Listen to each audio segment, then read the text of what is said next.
Baada ya maneno mengi kuongeleka baada ya mchezo wa El Clasico ukiwakutanisha Barcelona dhidi ya Real Madrid, ambapo Barcelona waliweza kupoteza mchezo huo. Sasa hivi Lamine Yamal amekuja hadharani na kujibu baada ya mchezo kumalizika wa Bruges, ambao ulikuwa umalizika kwa sare ya magoli 3-3, ambapo Lamine alifanikiwa kufunga dakika 61 bonge moja la goli. Kwa kweli ilikuwa ni moja bonge la goli na mpaka sasa hivi watu wengi wanaweza kuliongelea. Lakini kwenye moja ya press ambayo alikuwa anaongelea, anafanya interview na waandishi wa habari, alikuwa ameulizwa moja ya swali na akaweza kujibu kwa namna tofauti kabisa.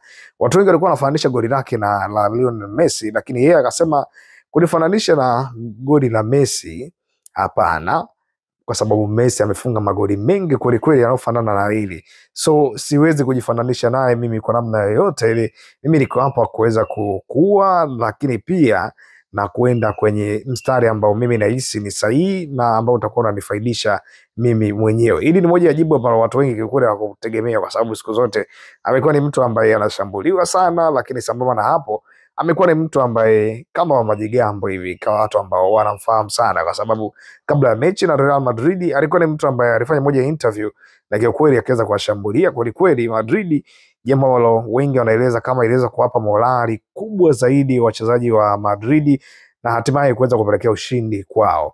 Na kauli ya mwisho ambayo alikuwa ameitoa akasema, kama mashabiki watakuwa wananizomea mimi kwa sababu wanajua mimi ni mchezaji bora sana uwanjani, lakini kama ingekuwa ni mchezaji mwingine wasingeweza kumzomea. Kwa hiyo kama wanaweza kunishambulia na kuweza kunizomea ni kwa sababu mimi ni mchezaji bora na wenyewe wanalijua hilo. Kama wasingekuwa wanajua, basi wasingeweza kunizomea, kwa sababu wapo wachezaji wengi kweli kweli ambao hawazomei, na kama wangekuwa wanajua, basi na hata wao wangekuwa wanazomewa kila itopo leo. Hii ni kauli ambayo ilikuwa imetolewa na Lamine Yamal, japokuwa wengine waweza kumpongeza, wengine waweza kumkejeli. Kama unavyojua kawaida ya michezo na watu ambao wakikutana kwenye timu mbili pinzani, lazima mambo tofauti tofauti yanaweza kuibuka. Katika ripoti ya mchezo wa jana, watu wengi wameweza kudai kuwa Barcelona imeweza kubebwa kweli kweli kutokana na matokeo haya ambayo yalikuwa yamepatikana. Kwako unatazama habari hii kwa nafasi gani? Unahisi ni sahihi au wameonewa?